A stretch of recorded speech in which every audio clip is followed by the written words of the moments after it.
Hello all, this is Battitz bringing you another RUSE beta video on Center of Gravity 3v3 match. On my team we've got Sie playing the Italians, Sie German playing the Americans, and myself playing the Germans. And on our opposing team there is Cartier playing the Germans, DoubleDzZz playing the Germans as well, and scottg playing the Americans. A quick note, and kind of a big note before this gets underway.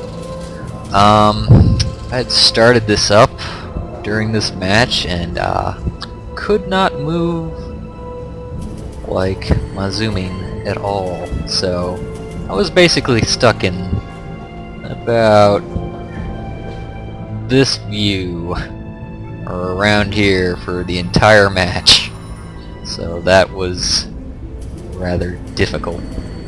So just something to keep in mind if you see me failing at moving units. This was a match I did yesterday. It's a pretty decent match, especially considering, in my opinion. Sie went with the Italians, and for some reason he decided to go for an airfield start, which I've never really seen the Italian player do.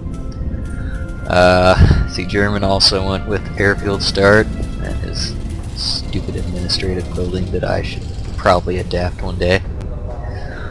On the opponent team we have Cartier building a secondary and some supply depots right off the bat, and DoubleDzZz built a barracks and an armor base. I believe he's sending out secondary, though it might just be a supply depot. And scottg is also doing, oh, he's doing an artillery and anti-air base and a secondary. And for myself, I always start with the 3 supply depots, the secondary, and the artillery and anti-air, so I can get some flak out, just in case someone feels like air rushing, which seems to be what opponents did on the other sides too. But I played the German player this time around. I don't usually play them. Usually American player most of the time, I believe. So I've been trying out the British and getting some favorable results on TV2s. Not so much on the 4v4 map. I think it's strategist. Yeah, I kind of failed miserably on a match the other day as British. But I chose to play the Germans, and the one real downside about the Germans is everything of theirs just costs more. Like, I don't get my first unit besides my flax out until like probably about 4 minutes into the game, because once you build the armor base you gotta research the Panther, and then that takes time and resources. And I think the infantry barracks that I put up in a little while cost like 30 instead of the normal 20, I believe.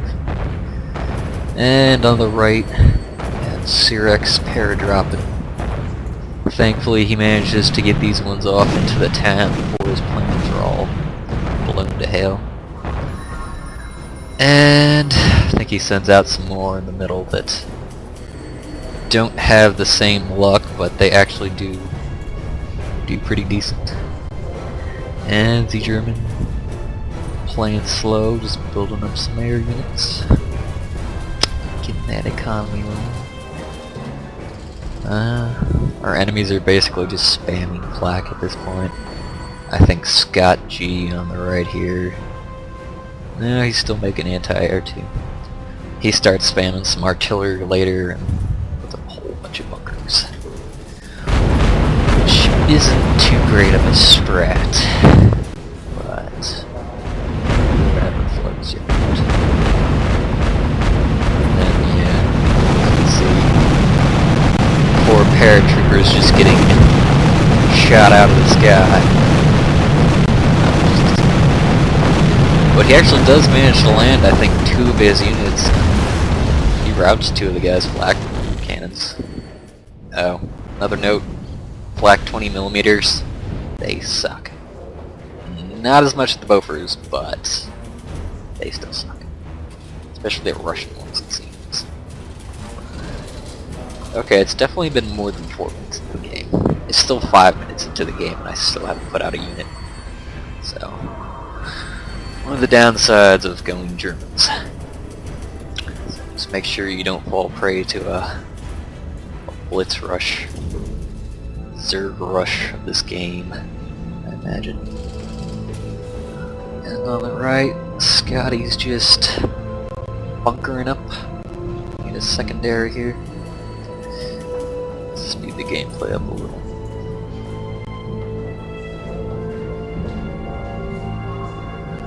And here I've built the armored recon from the infantry barracks because they're basically essential in the game, because otherwise all these units would be invisible and could ambush, surprise attack, and those can really decimate your units if you're not careful.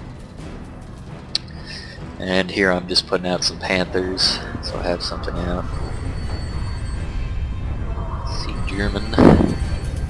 Not doing a whole lot yet. Biding his time.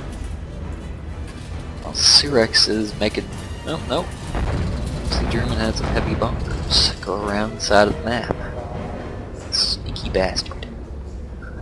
I'm not sure if he gets his HQ here or not.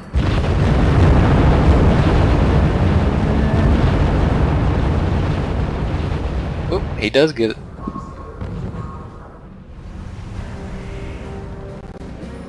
Takes out his HQ. That's why you always gotta build those secondaries. Otherwise you will get effed.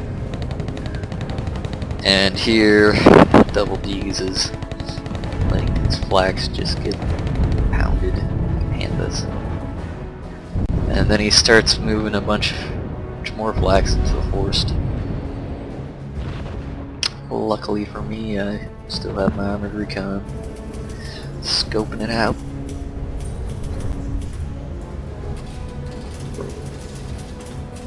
Cyrex just building this stuff up on the right.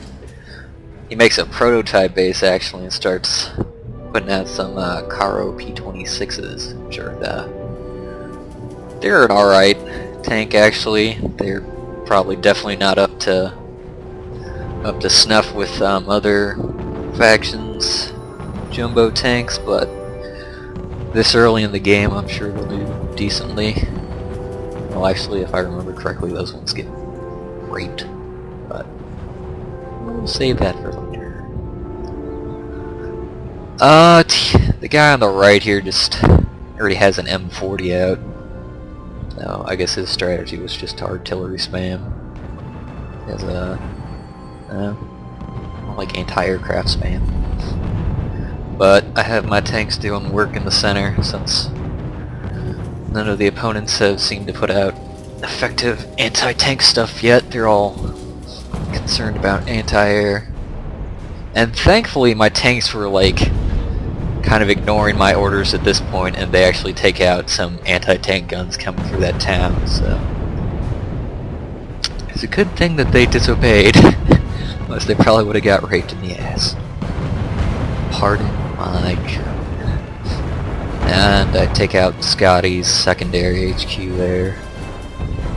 And fortunately he has another one up in the back. Someone pops terror on me here and I'm like, yeah, I don't like it.